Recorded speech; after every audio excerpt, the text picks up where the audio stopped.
এখন হচ্ছে আমরা দেখব হচ্ছে কনসেপ্ট ওয়ান। কনসেপ্ট ওয়ানটা আমাদের কী ছিল? To transform concrete into elastic material. আমাদের হচ্ছে কনক্রিটটাকে ইলাস্টিক ম্যাটেরিয়ালে ট্রান্সফর্ম করতে হবে। ওকে, তো এখানে আমরা দেখতে পাচ্ছি এইটা হচ্ছে আমাদের একটা প্রি স্টেজ কনক্রিট। তো এখান থেকে উপর থেকে কী আছে? লোড আছে। লোডের কারণে কী হয়? এটা হচ্ছে ইলাস্টিক ফর্ম আর কি। এখানে হচ্ছে ডিফর্মেশন হয়। আচ্ছা, তো ইলাস্টিক ফর্মের কারণে এটা কী হবে? এই ডিফর্মটা আবার পুনরায় তার হচ্ছে স্টেট পজিশনে ফিরে যাবে। এটা হচ্ছে আমাদের ইলাস্টিক ম্যাটেরিয়ালের ক্ষেত্রে এটা হবে।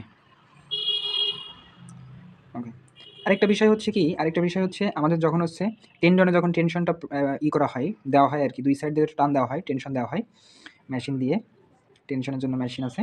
তো তখন কি হবে? তখন কিন্তু আমাদের ইন্টারনালি যে কনক্রিট আছে সেখানে কি হবে? কম্প্রেশন ক্রিয়েট হবে। এই ওয়্যার কিন্তু পরবর্তীতে আমাদের এই টেনশনটাকে, যখন আমরা টেনশন দিয়ে এটা ছেড়ে দিব, তারপরে ও কী করবে? ও হচ্ছে ইন্টারনালি তখন কম্প্রেশনে কিন্তু ফিরে আসবে। আচ্ছা, এখন আমরা এরপরে যে ইন্টারনাল যে ফাংশনটা হয় একটু দেখব। তো এইটা হচ্ছে আমাদের একটা প্রি স্টেজ কনক্রিট। উপর থেকে হচ্ছে আমাদের ইউডিএল লোড আছে, এই যে ইউডিএল লোড। আচ্ছা, আর হচ্ছে হাইটটাকে আমরা ওয়াই ধরেছি, আর হচ্ছে আমাদের হচ্ছে নিউট্রাল অ্যাক্সিস, এই যে নিউট্রাল অ্যাক্সিস, এই যে। তাহলে আমাদের হচ্ছে নিউট্রাল অ্যাক্সিস থেকে আমাদের যে উপরের সারফেস বা নিচের সারফেস, এই যে এখানকার ডিস্টেন্স, এখানে আমরা সি ধরেছি, সি সমান কত? y/2। আচ্ছা, আর এখানে কি হচ্ছে? এখানে তো আমরা টেনশন জেনারেট করেছি, টেনশন জেনারেট করলে আমাদের ইন্টারনালি কী হবে? কম্প্রেশন ক্রিয়েট হবে, এই যে ফোর্স, কম্প্রেশন ফোর্স, এই যে এখানে ইন্টারনালি দেখানো হয়েছে। আচ্ছা, তো এখন হচ্ছে আমাদের এই সাইড বরাবর আমাদের কি হয়? টেনশন জেনারেট করার কারণে আমাদের মূলত হচ্ছে কনক্রিটে হচ্ছে কম্প্রেশন জেনারেট হয়। তো এখানে মূলত হচ্ছে প্রি স্টেজ যে ডাইরেক্ট যে লোড ইফেক্ট, এই লোড ইফেক্টের কারণে আমাদের হচ্ছে ফর্মুলাটা হয় F/A। তো এই ফর্মুলার কারণে হচ্ছে আমাদের এই ডায়াগ্রামটা হয়। হচ্ছে এখানে কি হয়? এখানে হচ্ছে আমাদের বেন্ডিং ক্রিয়েট হয়। এই যে মাঝ বরাবর আবার কি হয়? বেন্ডিং, লোডের কারণে বেন্ডিং ক্রিয়েট হয়।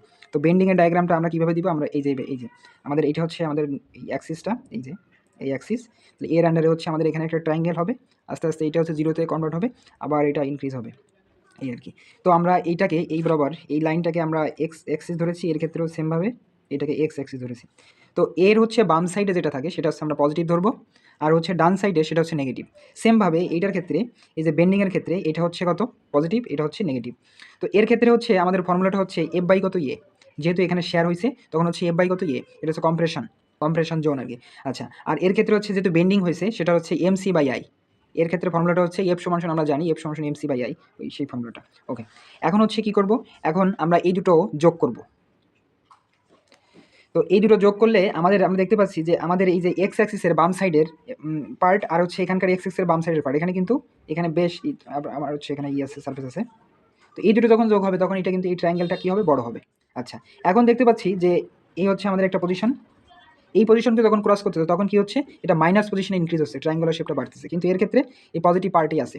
তো কী হবে? এই পজিটিভ থেকে এই নেগেটিভ যদি আমরা বাদে দিই তখন কিন্তু কী হবে? এই যে F/A মাইনাস MC/, তখন কিন্তু এইটার জায়গাটা ন্যারো হয়ে যাবে, ছোটো হয়ে যাবে। এই জায়গাটা কী হবে? ছোটো হয়ে যাবে। তো এইভাবে মূলত হচ্ছে আমরা এই মেকানিজমটা মূলত এখানে দেখিয়েছি, যেখানে হচ্ছে কম্প্রেশন এবং বেন্ডিং ক্রিয়েট হয়েছে। আচ্ছা, তো এর কারণে হচ্ছে আমাদের এখানে F/A মাইনাস হচ্ছে MC/I ক্রিয়েট হয়, আর উপরের পার্টে হচ্ছে কি ক্রিয়েট হয়? F/A প্লাস হচ্ছে MC/I। তো উপরের পার্টে হচ্ছে প্লাস, নিচের পার্টে মাইনাস। এই কারণে আমরা যে স্ট্রেস যেটা লিখবো, যে রেজাল্টেন্ট স্ট্রেস, যে F সমান হচ্ছে F/A প্লাস মাইনাস MC/I। যেহেতু উপরের পার্টে প্লাস এবং নিচের পার্টে মাইনাস, এই জন্য হচ্ছে প্লাস মাইনাস দেওয়া হয়েছে। এটা হচ্ছে কনসেপ্ট 1 এর ক্ষেত্রে। এখন আসি কনসেপ্ট 2 এর ক্ষেত্রে।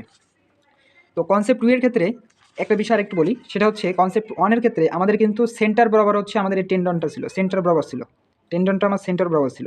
বাট এখন কিন্তু আমরা এইটা একটু দেখব, এটা হচ্ছে আমাদের কিন্তু এটা টেন্ডন বরাবর কিন্তু নাই, মানে আমাদের হচ্ছে নিউট্রাল অ্যাক্সিস বরাবর টেন্ডনটা নাই। তখন নিউট্রাল অ্যাক্সিস থেকে কী হয়েছে? আমাদের হচ্ছে একটু নিচেই আর কি, ইসেন্ট্রিক্যালি আমাদের নিচেই হচ্ছে মূলত আমাদের এই যে ওয়্যারটা ব্যবহার করা হয়েছে, টেন্ডনটা নিচে আছে, ঠিক আছে?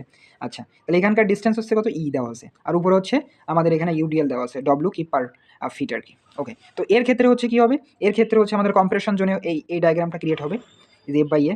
আচ্ছা, এর পরবর্তীতে হচ্ছে আমাদের এই যে ইসেন্ট্রিক্যালি হওয়ার কারণে আমাদের হচ্ছে FEC/I।